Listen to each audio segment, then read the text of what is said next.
In ancient Alexandria, where waves kissed the stone walls of the great library, a brilliant girl was born into a world of wonder. Her name was Hypatia, daughter of Theon, a philosopher who charted the stars and numbers.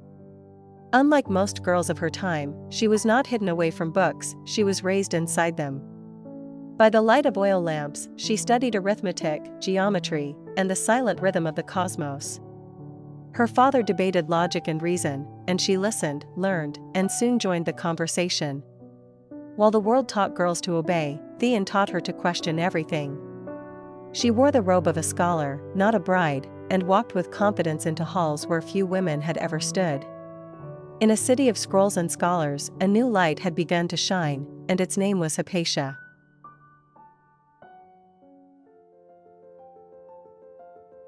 As Hypatia grew, so did her brilliance. She mastered mathematics, astronomy, and philosophy, her mind weaving numbers and stars into a single harmony.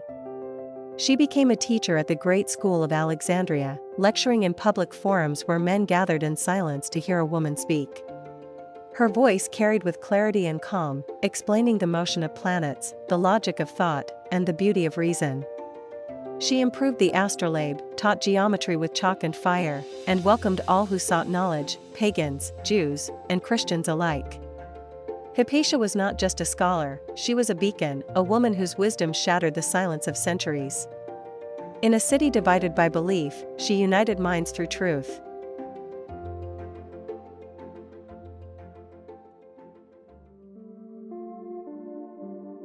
But Alexandria was changing, the tides of faith and power collided in the streets, and Hypatia stood in the eye of the storm. Christianity had become the empire's new force, and with it came suspicion toward ancient knowledge. Some saw Hypatia as a threat, a woman of logic in a world turning to dogma. Her close ties with the Roman governor, and her refusal to convert, drew hatred from rising extremists. Mobs roamed the streets, temples were burned, and whispers turned into accusations. She kept teaching, kept reasoning, even as shadows gathered around her. But in the chaos of politics and religion, reason was no longer welcome.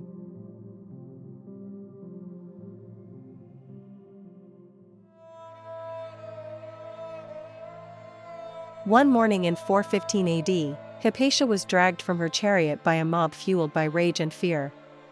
They saw not a teacher, but a symbol of the old world they sought to destroy.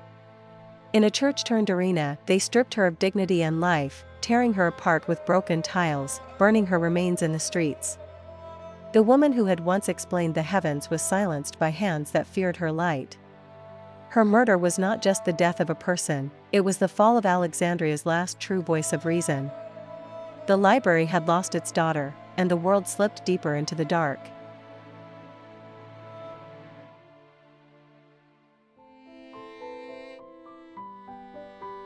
After her death, Hypatia's name faded into silence, her works lost or destroyed, her memory twisted by myth. For centuries, she was remembered not as a philosopher, but as a warning.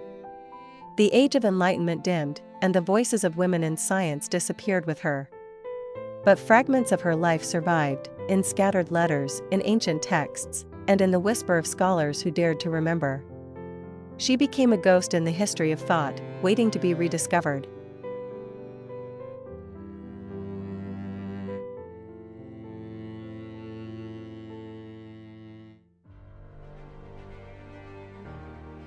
Today, Hypatia lives again, in books, in science, in the courage of every woman who dares to ask why. Her name has become a symbol of free thought, of standing tall against ignorance, of choosing truth over fear. Statues now bear her image, films retell her life, and universities honor her mind. She is no longer a victim, she is a legacy. Hypatia did not live to see the future she dreamed of, but her light still reaches us, through the centuries, undimmed.